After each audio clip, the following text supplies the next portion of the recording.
Mesdames, Messieurs, bonsoir et bienvenue à cette table ronde consacrée au programme accéléré de développement communautaire, plus connu sous le sigle PADEC. Cette émission fait suite à une journée de sensibilisation organisée par le PNUD à l'intention des honorables députés et des présidents des conseils départementaux et certains cadres. Objectif de cette émission, mieux comprendre le PADEC. C'est quoi le PADEC? Dans son esprit, dans son fonctionnement et pourquoi pas des résultats dans les pays où le PADEC a déjà été mis en place. On me parle du Gabon, la RDC, du Sénégal, j'en passe.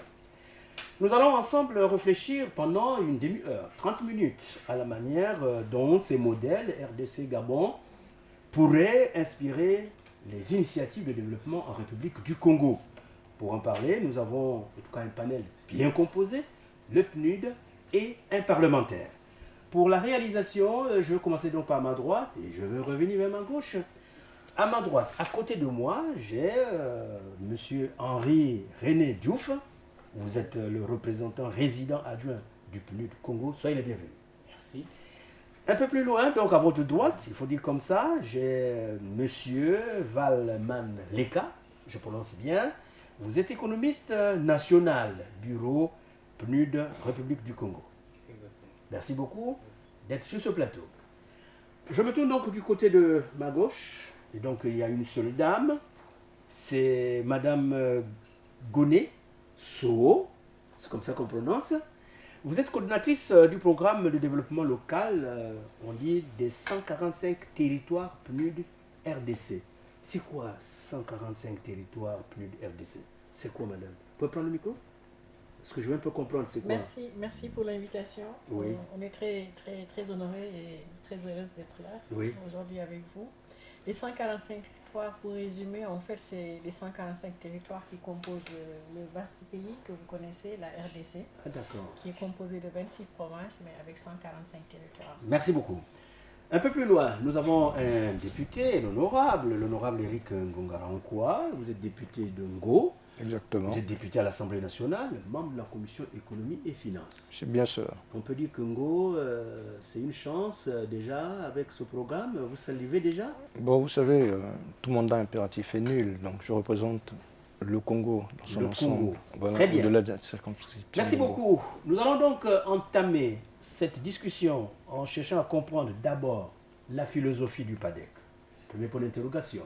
Ensuite, ses résultats concrets ailleurs. Et enfin, les perspectives d'avenir pour la République du Congo. Alors, de vous en moi, je vais vous poser une question bateau. Chacun peut parler. Je me tourne donc du côté du PNUD, puisque c'est vous qui avez la charge. Est-ce que vous pouvez d'abord nous dégager brièvement qu'est-ce que c'est le PADEC? Le PADEC, c'est le programme accéléré de développement communautaire, qui est un programme qui a pour objectif d'aider, d'apporter vraiment les services sociaux de base, tels que l'eau, l'éducation, l'électricité, mais aussi d'accompagner le développement communautaire au niveau des zones rurales du Congo qui, traditionnellement, je ne dirais pas été marginalisées, mais n'avaient pas le même accès à ces services sociaux qui sont très importants, aussi bien pour le bien-être social et pour le développement communautaire. Et dans ce cadre-là, le programme vise ces investissements-là à mettre en place un certain nombre d'investissements importants dans ces domaines-là, mais aussi au-delà de cela, de renforcer les capacités des autorités locales à pouvoir mieux planifier et mieux mettre en œuvre le développement local et à mieux répondre aux aspirations des communautés à la base. D'accord, on arrivera là-dessus. On arrivera là-dessus.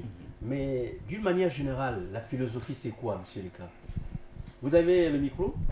Non. Oui, allez-y. Merci. La philosophie. Monsieur le journaliste. En effet, le PADEC a été... C'est un modèle que le PNUD est en train de mettre à la disposition des États pour pouvoir réduire les écarts d'inégalité entre le milieu urbain et le milieu rural.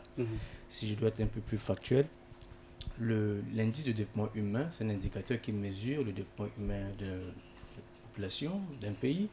Au Congo, c'est situé à 0,575. Mais lorsqu'on ajuste cet indice aux inégalités, le Congo tombe à la catégorie des pays à indice de revenu inférieur. Vous voyez, ça veut dire que le Congo perd plus de 25% de son niveau de développement à cause des inégalités spatiales. Donc le PADEC, c'est une réponse à ce problème, à ce fléau, pour pouvoir honorer le principe cardinal des ODD qui dit ne laissez personne pour compte. Que vous soyez au milieu rural, qu'au milieu urbain, vous avez besoin d'accès aux services sociaux de base. D'accord. C'est ça la philosophie du PADC. D'accord. Madame So, je me tourne du côté de Madame So, mais entre nous soit dit, en quoi ce programme PADEC est-il différent des autres programmes qu'on a déjà vraiment expérimentés en Afrique? En quoi celui-ci est différent des autres? Je pense que le représentant adjoint et mon collègue aussi, Val, ont touché. Ce programme en fait vise à mieux en fait poser un équilibre. Un équilibre qui est là, mais avec un dispositif qui est innovant, c'est-à-dire un dispositif de paquet d'investissement d'abord. C'est-à-dire qu'on a l'habitude de voir quelque part des projets qui investissent dans l'éducation, d'autres qui investissent dans la santé, d'autres qui sont là pour des activités génératrices de revenus. Mais avec le PADC, vous avez en fait un paquet d'investissements intégrés. Et ça déjà, c'est vraiment extrêmement important, oui. Parce que ça permet en fait d'avoir son alignement au programme pays, au document en fait de développement du pays de la République du Congo. Le deuxième niveau, c'est en fait l'intervention simultanée partout. En général, vous voyez, les projets, ils sont quelque part dans un territoire, dans un département, mais le PADC offre l'opportunité à la République du Congo de pouvoir dire à chaque Congolaise, à chaque Congolais, que nous allons intervenir dans un moment précis, mais en même temps. Et le troisième point que je voulais souligner, c'est vraiment le niveau aujourd'hui d'inclusion. Vous avez aujourd'hui, nous étions avec les honorables députés, oui. Et qui sont là, qui représentent le peuple, j'allais dire, c'est-à-dire qui représentent la Congolaise, le Congolais. Si aujourd'hui, avant de démarrer le programme, eux-mêmes donnent leur avis, eux-mêmes savent et vont dire au gouvernement, parce que ce n'est pas seulement au PNUD qui est partenaire, mais eux-mêmes, ils ont cette possibilité, en s'appropriant du programme, de se dire, écoutez, vous avez dit qu'au mois de janvier, vous allez faire ça. Vous avez dit qu'au moins de 6 mois après, vous allez faire ça. Donc, ils ont la capacité dès maintenant de mettre en place le comité technique de suivi et de dire au gouvernement, de dire aussi au PNUD ou bien d'autres partenaires qui seront là, vous avez prévu de faire ça, qu'est-ce qu'on a fait? Je pense que tout ça déjà montre en fait la différence entre les projets qui ont... les projets et les programmes. On peut ajouter quelque chose si vous voulez. Merci. Elle a fini, oui. Un ajout, sinon moi je vais rapidement, c'est pour dire aussi que c'est une émanation. La différence en fait. C'est une émanation de l'expression des besoins déterminés par les communautés elles-mêmes. Donc pour l'élaboration du programme, on est parti vers les communautés pour leur dire quelles sont vos priorités en matière de développement. Et ces communautés ont défini ces priorités-là. Donc les populations à la base. Et cela a été aussi validé par les autorités locales, mais aussi les autorités déconcentrées. Donc c'est vraiment une approche de la base vers le haut qui permet de répondre aux aspirations des populations. Et comme l'a dit ma collègue, c'est pour cela aussi que nous avions tenu à ce que l'Assemblée nationale, les députés qui sont les représentants de ces populations puissent aussi s'approprier le document, s'approprier le programme et nous dire leur avis. Et on a été très contents de voir aujourd'hui qu'ils se sont appropriés ce document-là, ce programme, excusez-moi, et qu'ils vont l'accompagner pour sa mise en œuvre, pour le satisfaire, répondre aux besoins de la Congolaise et du Congolais. Très bien. Merci. Alors, honorable, vous étiez dans la salle, j'ai entendu, on a dit que c'est une aubaine pour le Congo. Selon vous, en quoi ce programme est comme une aubaine? Alors, je vous remercie déjà de m'inviter autour de cette table. Oui. Alors, j'utiliserai comme les autres aubaines, simplement parce qu'on s'inspire de la réussite de ces programmes, principalement depuis 30 ans dans les pays d'Amérique latine, et de l'accélération de ces programmes en Afrique. J'ai eu la chance, en allant à Nairobi, lors des rencontres organisées par le PNUD, de constater que ce n'était pas une question de développement essentiellement lié à l'Afrique subsaharienne, mais j'ai vu des intervenants venant de partout, d'Amérique du Sud, d'Inde, du Maroc, du Sénégal, de la République démocratique du Congo, du Gabon. Et je pense que c'est une opportunité, j'utiliserai plus opportunité que aubaine, parce que c'est un programme qui vient en complément des politiques structurelles qui existent déjà. Vous savez, on peut constater, grâce à ce programme, qui s'articule autour de programmes structurels existants, les politiques de développement local, mais aussi et surtout le PND. Le tout articulé autour des objectifs de développement durable. Le programme touche à peu près 13 objectifs sur 17 et touche 2 piliers du PND. Je pense tout simplement que c'est aussi une réponse forte aux difficultés que nos populations rurales et même les populations urbaines ont connues depuis environ 5 ans avec des crises sanitaires, les crises à répétition sur le plan international qui impactent notre mode de vie au quotidien et surtout notre pouvoir d'achat. J'aimerais aussi soulever un aspect sur lequel j'insiste souvent, c'est le fait que ce type de programme permet de soulager les populations rurales, mais quelque part ça soulage aussi le haut puisque ça réduit l'obligation de redistribution entre les populations elles-mêmes. Donc c'est peut-être même ça la base du développement au sens le plus strict. D'accord. Voilà. Mais il est dit accélérer. Pourquoi accélérer? C'est quand même une question qui interpelle le journaliste. Madame, monsieur, pourquoi il est accéléré? Oui, aller vite, ça veut dire quoi? Accélérer ne veut pas tout simplement dire aller vite, mais accélérer ce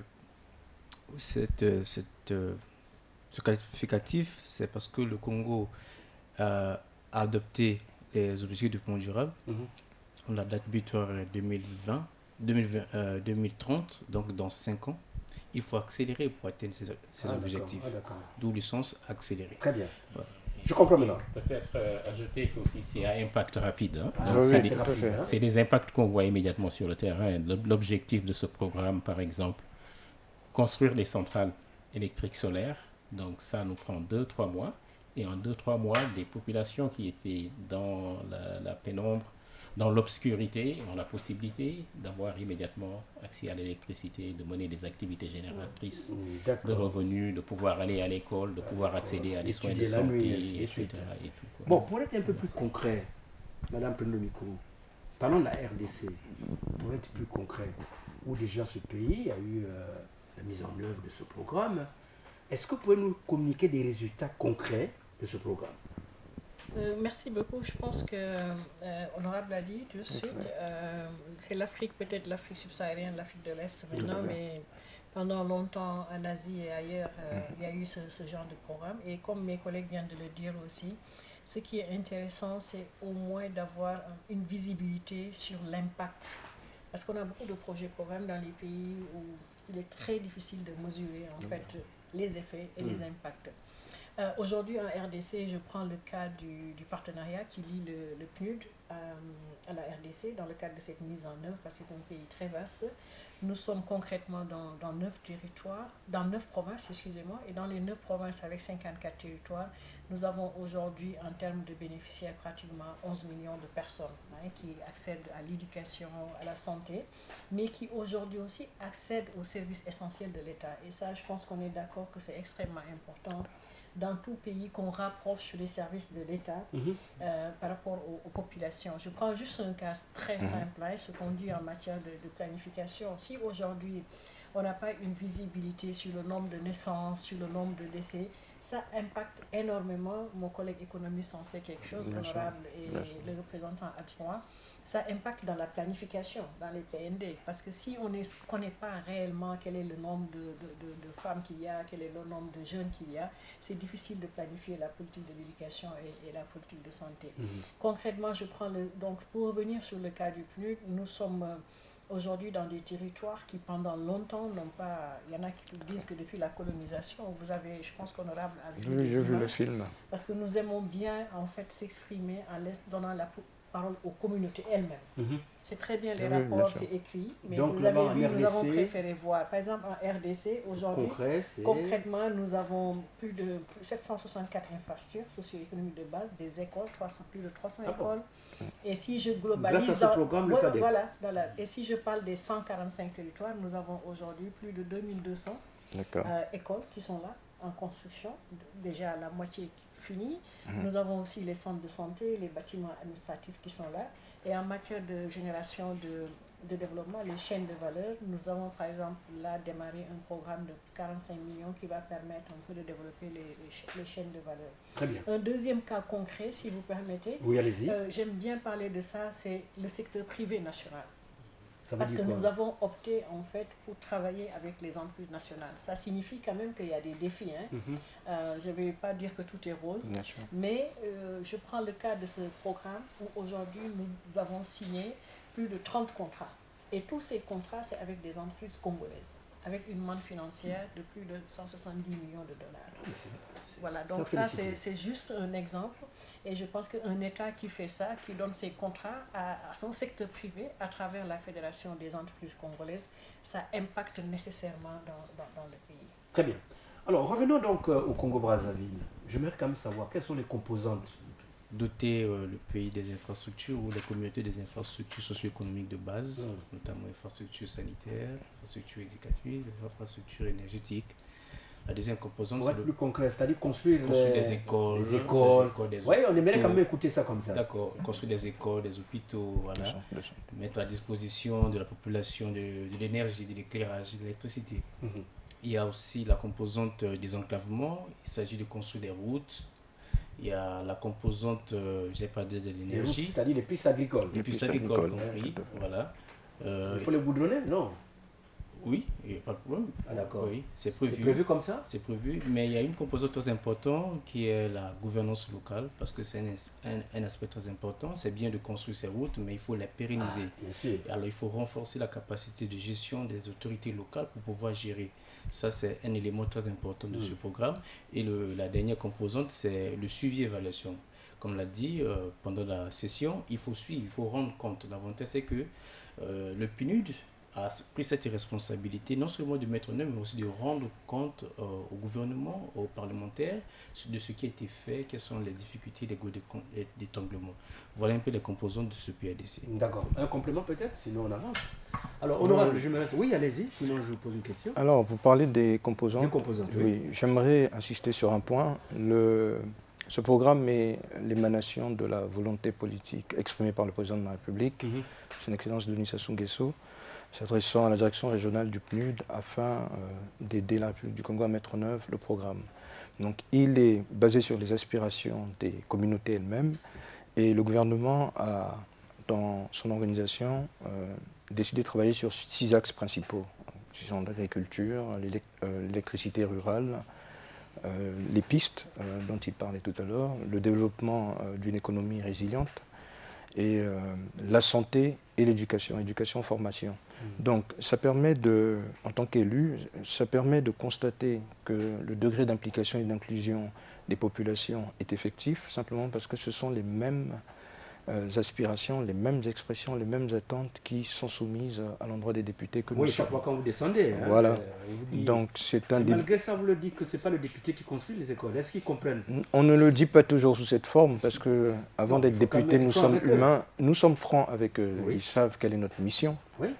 Le gouvernement a une mission, nous en avons une, le pouvoir judiciaire en a une autre. Très bien. Donc je pense que tout est stratifié. Mais en tant qu'humain, au-delà de notre mandat, il nous est courant de réagir, de soutenir des gens qu'on considère comme d'abord étant dans le besoin, mais aussi très proches. J'aimerais insister sur les chiffres, puisque vous avez demandé un exemple concret. Alors, le public cible visé ici est de 2 600 000 Congolais, soit un peu plus du tiers de la population, d'après le dernier recensement, ce qui est une bonne chose, même si tout le monde ne bénéficiera pas des mêmes, j'ai envie de dire, services attendus. Mais l'avantage, c'est que les populations, en fonction de leurs besoins, ont été identifiées et on peut penser qu'il y aura un impact réel sur le développement local. On reviendra sur ça. Voilà. Et selon vous, quel est le rôle de l'Assemblée nationale pour soutenir ce programme? Qu'est-ce qu'on peut attendre de vous? Alors, on ne changera pas la mission de l'Assemblée nationale, puisque notre mission première, c'est celle de contrôler l'action du gouvernement et surtout le suivi de l'exécution du budget. Ce programme est axé, certes, sur la volonté politique, sur les qualités du partenaire, les qualités techniques, donc le PNUD, mais il dépend aussi d'une donnée essentielle, son financement. Alors, le financement, lui, peut être envisagé de deux manières, puisqu'elle a parlé tout à l'heure du secteur privé, mais la base, c'est quand même que le financement public serve de levier aux autres types de financement. Et le financement public, c'est naturellement le budget général de l'État. Et en tant que parlementaire, vous savez que nous sommes en session budgétaire. C'est l'occasion jamais de discuter de ces questions et du bien fondé du programme. L'idée aujourd'hui, c'était que nous nous approprions. Bon, moi j'ai la chance d'appartenir à la Commission économie et finances, donc je m'approprie tous les jours le programme et ses composantes, mais l'idée c'était de partager avec les autres collègues députés le bien fondé de ce programme. D'accord. Mais pour la gouverne de nos téléspectateurs, monsieur le représentant, monsieur Van, madame, est-ce qu'on peut avoir une idée sur le coût de ce programme? Si ce n'est pas un secret pour nos téléspectateurs. Vous pouvez prendre le micro. Le coût. Le coût global en fait de ce programme tourne autour de 730 et quelques millions de dollars. Oui, on parle en termes de... Ouais, à peu près 400 milliards de francs CFA. Oui. Et donc, c'est pour rebondir, hein, comme vous avez posé la question relative au financement, sur ce que vient de dire l'honorable député, pour dire qu'en fait, ce programme, il est actuellement estimé à 400 milliards de francs CFA, mais avec une stratégie de financement qui est basée sur une première contribution du gouvernement. Et ces ressources du gouvernement vont non seulement servir à commencer rapidement la mise en œuvre, montrer des résultats, convaincre les partenaires au développement à ce qu'ils viennent appuyer l'État, mais aussi à catalyser, lever d'autres financements auprès du secteur privé. Nous sommes dans une conjoncture actuelle qui est un peu difficile, où maintenant, comme on le sait, l'aide publique au développement a beaucoup régressé. Et au niveau du PNUD actuellement, nous sommes en train d'accompagner les gouvernements à pouvoir d'abord compter sur leurs propres ressources et avec les capacités et l'expertise que nous avons, le réseau de partenariat que nous avons, pouvoir utiliser ces ressources pour lever d'autres ressources beaucoup plus importantes pour des investissements de plus grande envergure et avoir vraiment des impacts transformationnels. Parce qu'en fin de compte, ce que nous recherchons, et c'est ce que je pense le gouvernement recherche, c'est l'ambition du président de la République et de tous les députés, c'est vraiment d'arriver à apporter cette transformation structurelle profonde des communautés rurales qui, jusqu'à présent quand même, ont besoin d'un certain appui d'eau, d'électricité et de permettre à ce qu'on appelle les populations qui sont laissées pour compte de pouvoir aussi bénéficier des fruits de la croissance économique. Pour nous, le PNUD, le partage de la prospérité, le partage de la croissance économique entre toutes les populations, si on est au Congo, entre toutes les Congolaises et les Congolais, est vraiment une priorité que nous partageons avec le gouvernement. D'accord, mais la question c'est de savoir pourquoi vous avez traîné alors qu'on aurait besoin quand même de vous voir depuis longtemps dans ce programme. Alors madame, dites-nous j'ai envie de répondre. Ah ben, si vous voulez répondre, allez-y. Non, en fait, c'est une ambition, je pense, du PNUD, hein, qui s'est matérialisée dans beaucoup de pays, comme on l'a dit. Depuis plus de 30 ans, c'est ce que le PNUD fait dans certains pays de l'Amérique latine. En Afrique, mon pays, le Sénégal, on fait ça depuis plus d'une dizaine d'années. Ici, quand nous sommes venus aussi, et même nos prédécesseurs, on a commencé ces discussions avec le gouvernement. Alors madame, prenez le micro, madame Sow.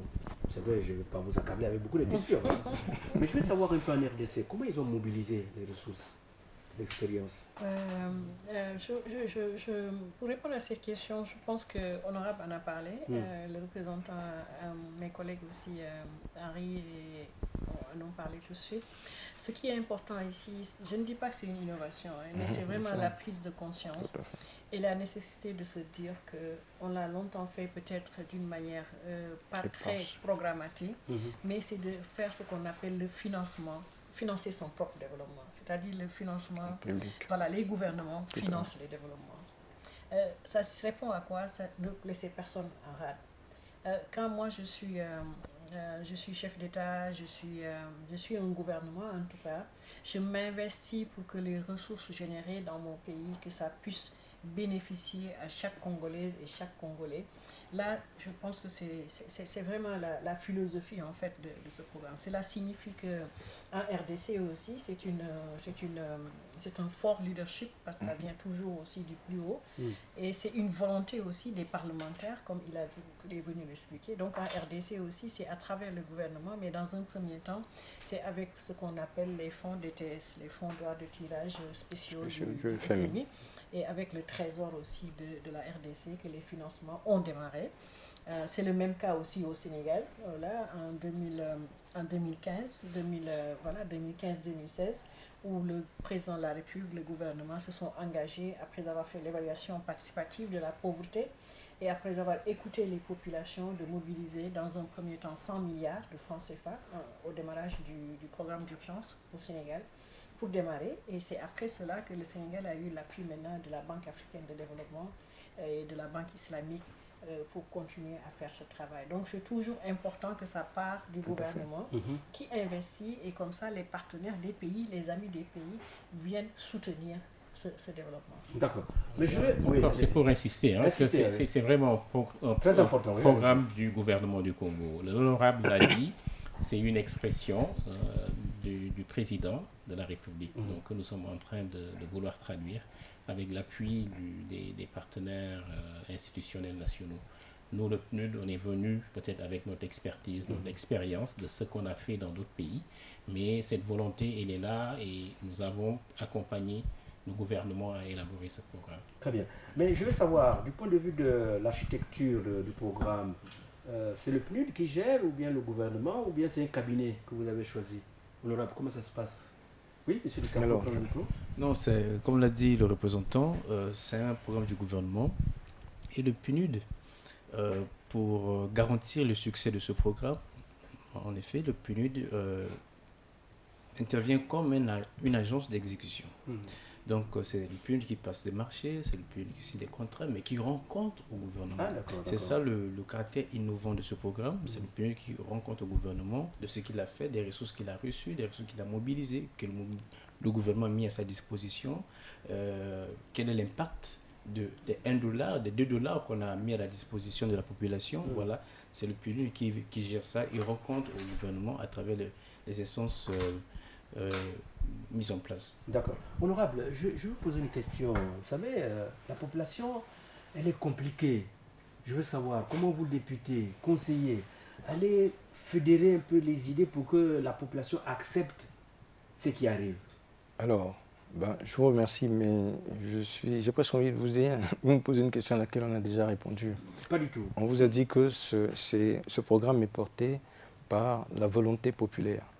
La population a exprimé ses attentes en amont. Donc il y a eu un travail de terrain. Voilà. Oui. La population a exprimé. Ça n'empêche pas quand même que vous, députés, conseillers, bien entendu, vous allez encore entretenir la base. La seule chose qu'on puisse dire à la population, c'est que nous avons compris leurs peines, nous avons compris leurs attentes, et grâce à la volonté du gouvernement et à son partenaire technique, qui est l'agence d'exécution, ça me permet de revenir sur l'organisation, puisqu'il y a un comité de pilotage politique, un comité de pilotage stratégique, un comité technique, donc jusqu'aux pouvoirs locaux, de sorte que l'implication et l'inclusion soient totales. Donc les populations elles-mêmes s'attendent, elles sont très pressées de savoir ce que nous avons pris comme décision dans le cadre de l'élaboration de la loi de finances, enfin du moins de l'examen du projet de la loi de finances en cours. D'accord.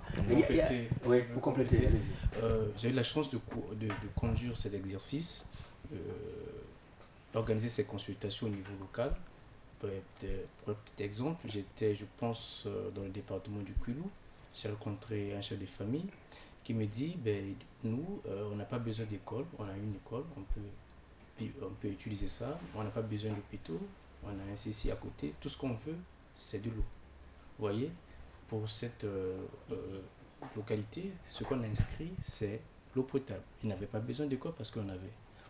Pour compléter l'honorable, ça veut dire que ce projet, c'est une émanation de la population. C'est la population qui a dit ce que je veux pour ma localité, pour ma contrée. Je veux de l'eau, je veux de l'électricité, je veux une école. Voilà, donc c'est en lien avec les besoins de la population. Non, il y a quand même un aspect important pour lequel moi j'insiste en tant que journaliste. Il y a ce qu'on appelle l'incivisme. Le président de la République en a dit là, il n'y a pas longtemps. Oui, on a construit, oui, on a offert l'eau, mais il faut que les populations s'approprient et que l'incivisme les quitte. Vous, en tant que député, en tant que conseiller, est-ce que vous ne pouvez pas aussi insister, marteler sur cette attitude que le président de la République a dénoncée? Alors, je veux profiter de l'un des axes du programme, éducation et formation, pour pouvoir accompagner la population dans ce sens. Vous savez que l'incivisme est parfois spontané, mais parfois entretenu.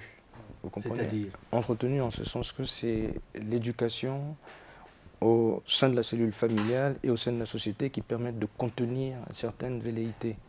Et pour pouvoir le faire, il faut enseigner, il faut apprendre, il faut éduquer. Et je crois que c'est l'une des préoccupations exprimées dans le programme. Et nous, en tant qu'élus du peuple, nous devons conseiller, continuer, ne pas nous décourager, parce que malheureusement, on ne va pas inverser la tendance immédiatement. D'accord. Voilà. Oui, allez-y. Je voudrais, c'est un élément important. Oui. C'est un élément extrêmement important et ça me permet de partager en fait l'expérience qu'on a eue à RDC, tout en confirmant ce que mes collègues viennent de dire. Il est important qu'on rappelle à tout moment dans le process que c'est un programme du gouvernement de la République du Congo. Comme en RDC, c'est un programme du gouvernement de la République démocratique du Congo. Ce n'est pas un programme du PNUD. Ça, c'est déjà important dans ce qu'on appelle la phase de sensibilisation et d'appropriation. Ce qu'on a fait en RDC, nous avons eu une grande composante qu'on a appelée sensibilisation et mobilisation communautaire et genre. Et cette composante, vous êtes là, ce qu'on est en train de faire là, il faut que vous aussi, que vous soyez les partenaires du PNUD et de l'ensemble des parties prenantes pour que régulièrement, que vous puissiez même, rendre compte et même sensibiliser la population. Alors ce qu'on a fait, c'est qu'on a développé dans les provinces ou dans les territoires, ce sera ici les départements avec mes collègues, on verra, mais on a ce qu'on appelle les groupes, les experts en mobilisation communautaire qui, avant le démarrage du programme aussi, essaient de faire de la sensibilisation autour en fait des zones, des cibles où il y aura des activités. Pour susciter l'appropriation, mais pour essayer de voir aussi quels sont les défis qui se posent. Comme il l'a dit, des fois c'est entretenu, c'est dû à l'éducation, des fois c'est pour des considérations politiques, hein, on le sait. Hein. Donc il faudrait faut en fait... cacher, hein. Voilà, bon, je pense qu'on est... Tout à fait. Il ne faut pas dire, des fois, bon, vous allez voir, hein, moi je donne l'exemple, il y a quelque part où on voit réellement qu'il y a une école. Ensuite, vous voyez que le ministre est interpellé à l'Assemblée nationale, un député lui dit qu'il n'y a rien n'a été fait, alors qu'il y a quelque chose qui est... Ça, c'est de la politique. Voilà, ça devient de la politique. Donc, mettre l'accent sur la mobilisation et sur l'inclusion, pas seulement quand il y a des remises ou des manifestations, bien sûr. Mais dans tout le process, informer la communauté et mettre la communauté au centre de toute action, elle est extrêmement importante. Et vous avez un rôle important. Les médias ont un rôle. Alors on va vers les dernières questions. Peut-être rapidement, c'est pour toujours ajouter... Je voulais insister aussi sur un point. Oui, c'est ça. Voilà. Donc il faut comprendre que l'une des composantes importantes, c'est l'outil de suivi et évaluation, un outil géoréférencé qui permet aux députés, parce que je réponds un peu à l'exemple donné par ma collègue, d'être ici à Brazzaville et de savoir ce qui se fait réellement en Go. Par exemple, c'est un exemple, voilà. Ce qui se passe au Kwilu, même vous en tant que journaliste, donc, vous aurez accès à cet outil qui vous permet de visualiser comment avancent les travaux, qu'est-ce qui est réellement fait là-bas. Et ça, je pense que c'est très important aussi, quand la population a la possibilité d'accéder à cette information, je pense qu'elle est plus motivée à contribuer à préserver ces infrastructures. D'accord. Est-ce que vous me confirmez sur ce plateau que les 90 districts, chaque district a reçu sa part, comme on dit? Alors, ce que je voudrais vous dire, si je puis me permettre, c'est que tout a été fait sur la base des besoins exprimés par les 15 départements et les 90 districts. Comme disait M. Van Lecca tout à l'heure, certains ont exprimé des besoins qu'on peut considérer comme modiques, en étant réalistes. D'autres ont exprimé des besoins plus importants. Donc l'enveloppe permettra de satisfaire l'ensemble des districts sur la base des besoins qu'ils ont exprimés. Et comme c'est un programme, c'est un processus itératif, on ne va pas tout faire la première année, mais on va le faire dans le temps. Selon ce qui a été arrêté. Combien d'années? 5 ans, voilà, selon ce qui a été... Si la première année, on n'a pas fait, la deuxième, on va faire, et ainsi de suite. Le plus important, c'est la mobilisation des ressources. Vous insistez dessus, même si vous êtes passé rapidement. Non, la mobilisation des ressources. Voilà. tout le monde est certifié que la mobilisation de ressources est acquise. Alors, c'est l'engagement... Non, c'est l'engagement quelque part que nous avons pris, mais je ne vais pas faire le débat ici pour deux raisons. Parce que vous savez que les débats concernant les lois se font énormément en commission d'abord, et nous soumettrons à la suite d'un rapport à la plénière la possibilité d'apprécier. D'accord. Mais nous avons déjà quelques pistes qui ont été évoquées ce matin d'ailleurs, et j'ai foi en la réalisation de ces pistes. Vous avez également foi. Vous avez également foi. Oui, vraiment. Alors, en guise de conclusion, si vous devez résumer en une phrase, moi je vais dire ça comme ça, le principal atout du PADEC, version Congo-Brazzaville, que diriez-vous en termes de perspective? Je commence par vous. Alors, en termes de perspective, vous voulez une phrase? Il y a des phrases qui sont longues. Non, une phrase. Merci beaucoup. Écoutez, en termes de perspective, j'ai envie de dire, c'est le moment ou jamais de saisir une possibilité d'accélérer le développement rural en tenant compte des soubresauts et de toutes les conséquences des crises sanitaires, politiques, internationales que nous avons subies ces derniers temps. L'avantage, c'est que de nombreux programmes ont connu un franc succès et il n'y a aucune raison qu'en tenant compte des écueils évités par les autres et les écueils que les autres nous ont demandé d'éviter, que nous ne soyons pas en mesure de produire des résultats très rapidement. Merci, honorable. Votre phrase est tellement trop longue. Madame, beaucoup de phrases. Je vais reprendre le honorable président de l'Assemblée nationale à la clôture. C'est-à-dire que c'est l'espoir et puis un temps fort de l'expression nationale. Merci beaucoup. Monsieur Van, en attendant que le représentant clôture, à tout je pense que le développement au Congo est à portée de main au regard des opportunités que le Congo regorge. Là, notre collègue a parlé de la RDC qui est un grand pays, mais on arrive à voir ici et là les réalisations tangibles. Ça veut dire qu'au Congo, on peut faire mieux au regard aussi de la taille du pays.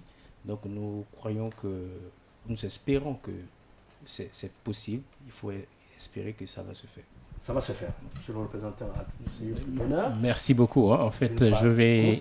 une phrase en deux séquences, n'est-ce pas, si vous me le permettez. La première, c'est de renchérir sur ce que vient de dire mon collègue. Donc le Congo regorge d'atouts extraordinaires. Il y a un capital naturel immense, il y a des hommes qualifiés, et ça c'est très important dans la mise en œuvre de ce type de programme transformationnel. Le deuxième atout, je pense, et qui nous porte à penser que ce programme va réussir, c'est qu'aussi on va bâtir sur l'expérience des autres pays. Et c'est ça, je pense aussi, l'une des choses que le PNUD apporte. Donc c'est un programme phare du PNUD que nous avons mis en œuvre depuis plus de 30 ans dans tous les continents, dans toutes les régions. Et nous amenons au Congo toutes ces expériences-là pour la réussite de ce programme.